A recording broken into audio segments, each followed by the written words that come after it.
Saya tidak bisa terbayang podcast yang ada yang dibuat oleh Padan Rem 151. Saya tidak terbayang yang biasanya saya nonton biasanya cuma di televisi.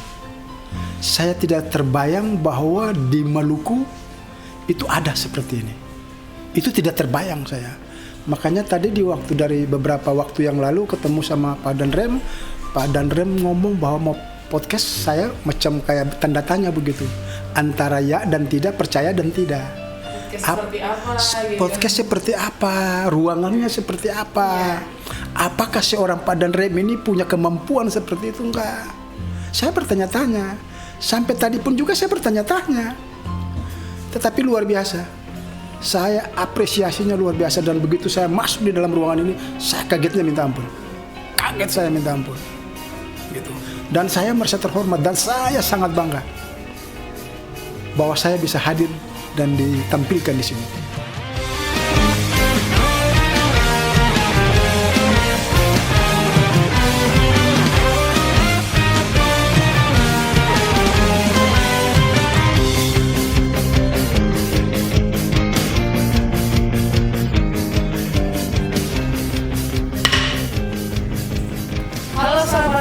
Podcast 151 Binaya dimanapun berada, apa kabar semuanya nih? Tentunya diharapkan selalu dalam keadaan sehat dan baik-baik. Dan kembali lagi di episode kita kali ini tentunya di rumah podcast 151 Binaya bersama saya Serdakwa Travela Aprilia Melsasail, dan tentunya ditemani dengan kakak kita yang cantik, tentunya dengan saya Mariska Muskita. Dan kali tentunya ini kita punya tamu yang iya, spesial. Iya betul sekali. Langsung saja kita sapa Bapak Bakri Eli. Selamat siang Bapak. Selamat siang Bapak. Selamat siang Ibu. Apa kabarnya Bapak? Alhamdulillah baik, puji Tuhan. Luar biasa ya. Luar biasa banget Kala. Kita mungkin mau mendengarkan sekilas biodata. Iya betul. Sebelum kita berbincang-bincang di pokok materi kita. Iya, silakan Bapak. Oke. Ya, saya memperkenalkan nama saya lengkap itu Bakri Eli. Saya tempat tanggal lahir di Kabupaten Buru, di salah satu desa kecil yang namanya Desa Syahoni. Yeah. Semasa kecil saya, hidup saya di kampung sebagai orang kampung dan tidak pernah menduduki lulusan sampai dengan SMP, menginjak kaki sampai di SMP. Saya cuma anak kampung yang cuma berpendidikan sampai dengan SD pun juga lulus paksa. Tapi saya punya keyakinan yang sangat besar, saya harus mencapai cita-cita. Sampai saya di posisi sekarang. Saya mantan kepala desa di Maluku Utara, dan saya juga sekarang masih ketua BPD. Saya juga mantan ketua partai politik, Partai PKPI di Provinsi Maluku Utara, dan saya mantan anggota DPRD juga provinsi. Provinsi mana itu Maluku, Bapak? Maluku Utara. Oh. Dan saya salah satu orang anak yang berijazah SD yang pernah menjadi staf khusus Gubernur Maluku Utara bidang pemerintahan desa. Luar biasa. Saya punya ijazah SMP itu cuma paket. Saya punya ijazah SMA juga paket. Makanya saya sampai di puncak sekarang, saya sangat bersyukur. Betul. Tidak semua orang bisa menduduki dan jabatan seperti saya. Dan saya sangat bersyukur Allah itu maha adil dikala kita mau berusaha. Betul sekali. Saya kalau cerita latar belakang saya sangat sedih. Anak kampung yang di waktu itu menjenjang pendidikan SD aja kira-kira naik gunung turun gunung itu sekitar 7-8 kilo. Iya. Baru bisa sampai ke sekolah tersebut. Dan saya juga di Maluku Utara sebagai sekretaris PAPSI atau Papdesi Provinsi Maluku Utara. Kebetulan alhamdulillah saya berhasil di Maluku Utara bagaimana program Papdesi untuk peningkatan kapasitas BPD. Peningkatan kapasitas BPD untuk mengajarkan anggota-anggota BPD untuk bagaimana melaksanakan pengawasan dana desa supaya dana desa jangan disalahgunakan oleh orang lain. Ya, betul. Karena dana desa itu adalah uang rakyat yang perlu kita lindungi dan kita jaga. Maka keberhasilan saya di Maluku Utara, maka saya ditunjuk untuk menjadi ketua Papdesi Provinsi Maluku. Saya tanya buat Pak Ketum kenapa saya mesti ditunjuk sebagai ketua Papdesi Provinsi? Tidak boleh orang lain walaupun kamu pegang 2 jabatan Maluku dan Maluku Utara yang bisa punya kemampuan bagaimana menyatukan BPD, memperjuangkan hak-hak BPD dan melindungi BPD maupun pemerintah desa. Cuma Pak Bakri yang punya kemampuan itu. Maka saya bilang bahwa alhamdulillah, puji Tuhan, saya sangat bersyukur. Dan selama saya kecil, saya tidak pernah kata menyerah. Dan saya tidak ada kata yang mengatakan bahwa saya harus putus asa. Dan saya salah satu orang, anak kampung, yang punya cita-cita untuk bagaimana saya harus walaupun cuma 1 hari, saya harus jadi orang kaya. Dan saya punya cita-cita masa kecil, saya harus keliling dunia. Dan saya harus menjadi seorang pejabat negara. Alhamdulillah, puji Tuhan, semua dengan walaupun cuma ijazah SD, saya mencapai itu semua. Beberapa negara saya sampai, lalu pernah menduduki jabatan sebagai pejabat negara, dan saya juga pernah menjadi staf khusus Gubernur Maluku Utara itu, yang luar biasa. Sebagai seorang yang punya ijazah SD, saya sangat bersyukur. Itu luar biasa. Makanya di dalam diri saya selalu saya berpikir menghayal itu tidak pernah bayar. Tetapi menghayal itu adalah motivasi. Betul. Menghayal itu motivasi. Baik Bapak, perjuangannya luar biasa ya sampai ke titik ini. Tentunya kayaklah kita tadi belum mendengarkan Ibu sekilas tentang keluarga Bapak seperti apa, istri, anak seperti apa mungkin. Saya punya 6 orang anak.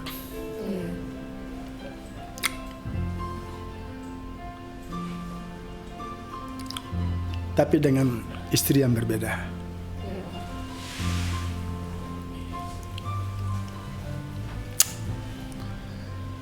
Jadi saya punya 6 orang anak dengan istri yang berbeda. Tetapi alhamdulillah semua sarjana dan semua sudah kerja.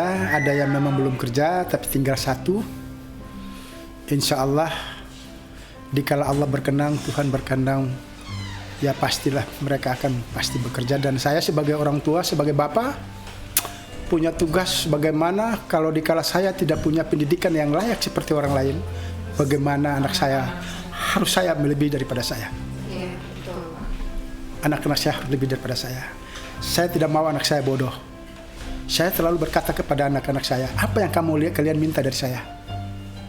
Termasuk anak saya yang keempat, dari kelima dan keenam, satu kelak-kelak dia berbilang kepada saya, Bapak, kita ini semua apa yang kita minta sudah dapat. Bapak selalu penuhi. Dengan keterbatasan Bapak yang sudah kita minta kenal pejabat ini, kan kita kemana-mana Bapak sudah selalu sediakan buat kita. Satu yang kita minta dari Bapak bisa nggak? Kalau memang Bapak itu punya kekuatan, punya komunikasi yang bagus, dan Bapak sering mengatakan bahwa menghayal tidak bayar. Coba Bapak menghayal buat kita dua, bahwa bagaimana kita dua bisa naik heli supaya kita menjadi satu acuan ke depan bahwa kalau Bapak bisa, kenapa kita tidak bisa?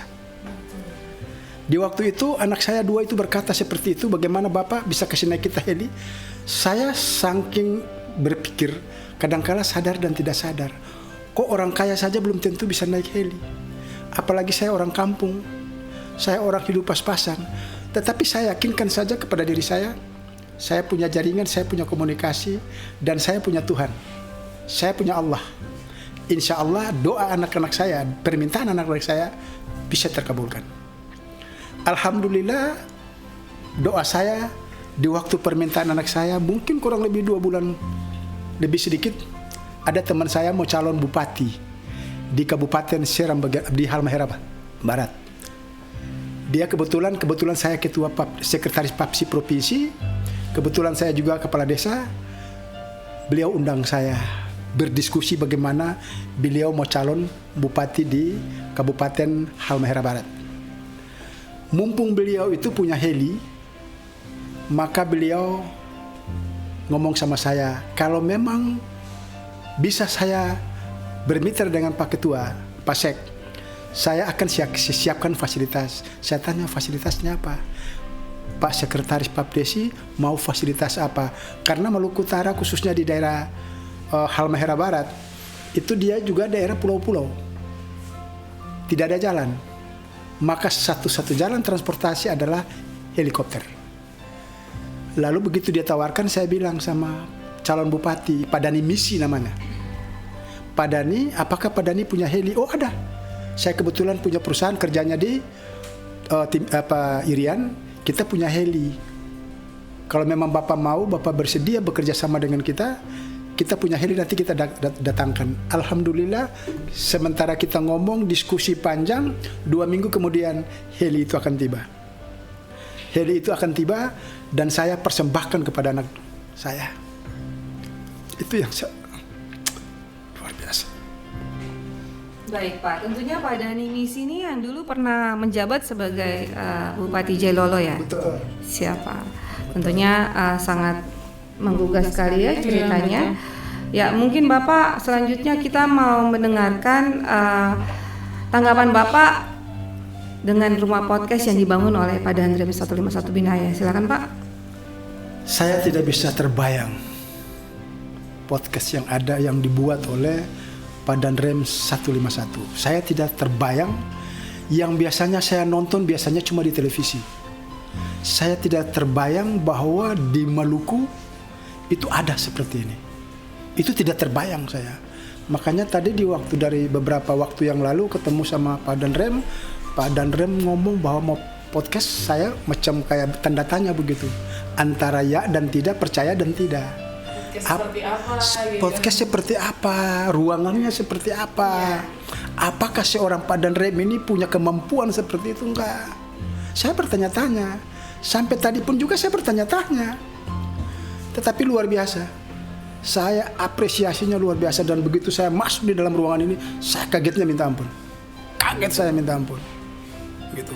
Dan saya merasa terhormat dan saya sangat bangga bahwa saya bisa hadir dan ditampilkan di sini. Itu luar biasa. Saya apresiasi dengan Pak Danrem karena saya punya misi dan punya mimpi besar bersama dengan Pak Danrem untuk bagaimana BPD bersama-sama Pak Danrem, Papdesi bersama-sama Danrem, kita bikin program dari tingkat provinsi, kabupaten, kecamatan, bahkan dengan sampai ke tingkat desa. Bagaimana memperkuatkan BPD, bagaimana membangun sinergik antara TNI dengan BPD, bagaimana membangun sistem pemerintahan yang bagus, keamanan, ketertiban itu dengan bagus. Karena kita bicara tentang daerah Maluku, terlalu banyak persoalan, terlalu banyak masalah. Dalam beberapa bulan kesini kita lihat banyak sana sini, ya, demo, palang jalan. Ini sangat luar biasa. Maka pada bulan April kemarin, kegiatan saya di Jakarta terkait dengan Koperasi Merah Putih. Saya diundang di sana. Setelah kegiatan itu berjalan, di samping saya yaitu Pak Dudung Abdurrahman sebelah saya. Lalu di kanan saya itu Pak Menteri Desa yang namanya Pak Yandri. Pak Yandri ngomong ke saya, Pak Ketua, bagaimana dana desa di Provinsi Maluku itu sudah triliun. Kok masyarakatnya gak sejahtera? Saya bilang saya tidak bisa jawab karena saya belum turun ke lapangan. Dan saya tidak mau kasih yang namanya data yang tidak akurat. Oke, saya tunggu datanya ya. Lalu Pak Dudung sampaikan ke saya, Pak Ketua, kok orang Ambon suka malam jalan ya? Hampir saya mau terbanting Pak. Hampir saya mau terbanting. Kok hobinya malam jalan? Saya bilang kurang tahu juga karena saya bukan seorang keamanan, jadi saya nggak tahu persoalannya apa, masalahnya di mana. Suka malang jalan. Tapi nanti insya Allah saya kembali ke Ambon, saya punya program bikin kegiatan BIMTEK, nanti di situ baru saya tahu. Oh, persoalan yang namanya orang malang jalan ini karena begini. ternyata orang punya pemahamannya masih rendah. Kita kurang memberikan motivasi kepada mereka. Dengan persoalan sedikit mabuk, mereka pancing dengan minuman, kita punya masyarakat sudah terpancing. Lalu peran BPD-nya di mana? Peran pemerintah desa di mana? Seharusnya di sini hadir pemerintah desa, BPD, karena BPD sebagai garda terdepan. Apabila terjadi persoalan-persoalan seperti itu, cepat BPD, pemerintah desa, rapat internal, dan berkomunikasi dengan desa-desa yang lain. Biar semua bisa berjalan dengan baik, jangan ada kegaduhan dan jangan terjadi persoalan-persoalan hukum yang memang semua kita tidak ingini. Karena di situ ada polisi, yaitu Babin Kantipmas. Di situ ada Pak Babinsa.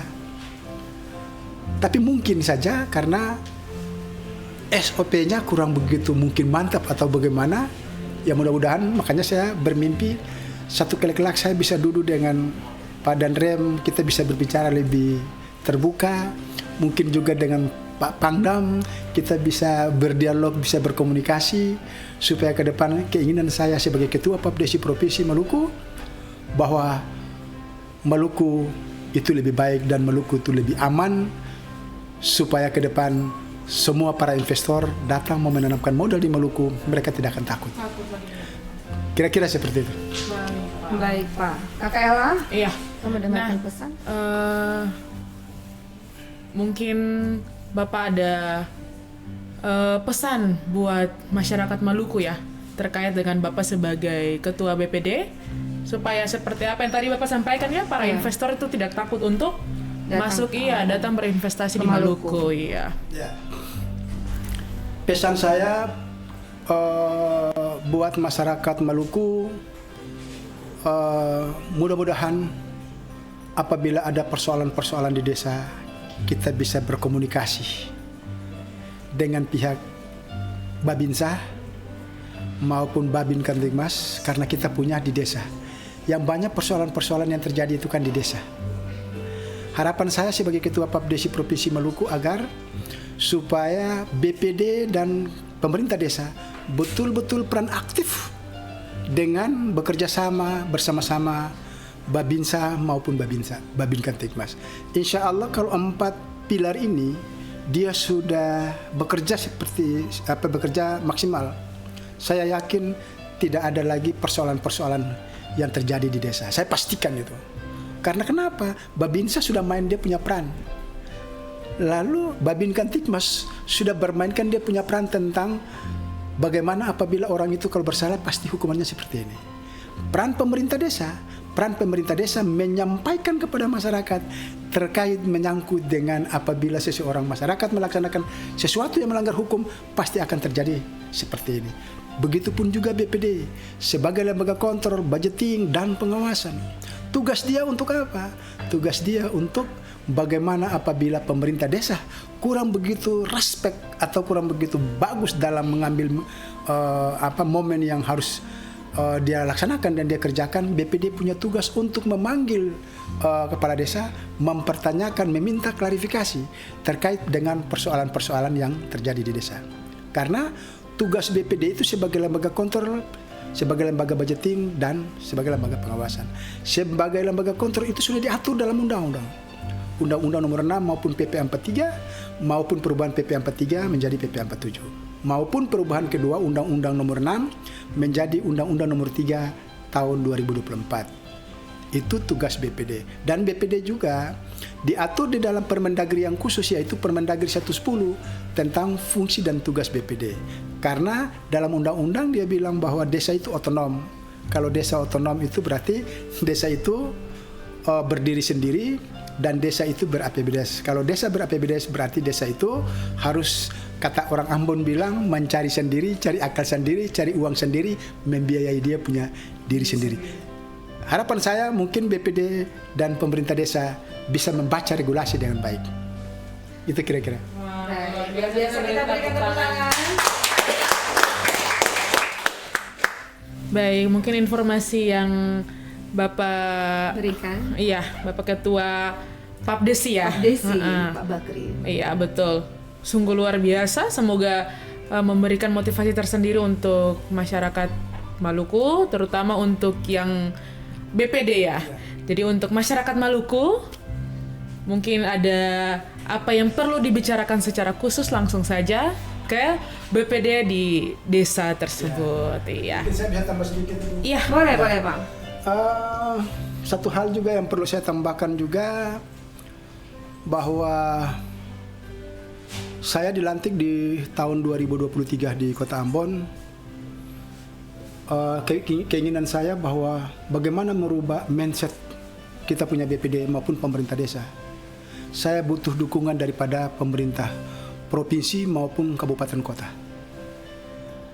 Karena tanpa dukungan daripada pemerintah provinsi maupun kabupaten kota, kita tidak bisa berbuat apa-apa.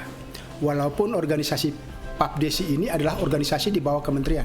Jadi organisasi PAPDESI ini itu dia melekatnya di bawah Kementerian Dalam Negeri Bina Pemerintahan Desa. Jadi izinnya itu langsung dari Kesbangpol Kementerian Dalam Negeri. Jadi kita di Maluku atau di kabupaten kota itu cuma menyampaikan keberadaan kita, bukan mendaftar, karena mendaftar cuma 1 kali. Kalau di provinsi kabupaten kota itu cuma melaporkan saja tentang keberadaan kita. Kan kira-kira begitu. Iya, betul. Nah, makanya harapan saya pemerintah provinsi, bupati, wali kota mungkin dapat bisa berkoordinasi dengan PAPDESI dari tingkat provinsi sampai dengan kabupaten. Tujuan kita untuk bagaimana kita luruskan terkait dengan regulasi dan undang-undang yang sudah berlaku. Kira-kira seperti itu. Iya, Pak. Luar biasa. Baiklah sahabat dan followers podcast 151 Binaya dimanapun berada. Kami ucapkan terima kasih karena telah menonton video singkat ini. Semoga informasi yang diberikan oleh Pak Bakri dapat bermanfaat untuk kita semua dan dapat juga berguna untuk kita, terutama untuk masyarakat Maluku ke depannya. Dan kami ucapkan terima kasih juga ya untuk Pak Bakri sudah bersedia datang duduk bersama kami membahas hal-hal penting yang bermanfaat tentunya. Dan untuk itu saya terdakwa Travela Aprilia Sail dan saya Mariska Muskita dengan narasumber kita Bakri Eli. Terima kasih banyak. Saya sudah bisa ada di tempat ini. baik. Kami pamit undur diri. Salam kompak dari kami. Kai Mese Aman. We love Indonesia forever.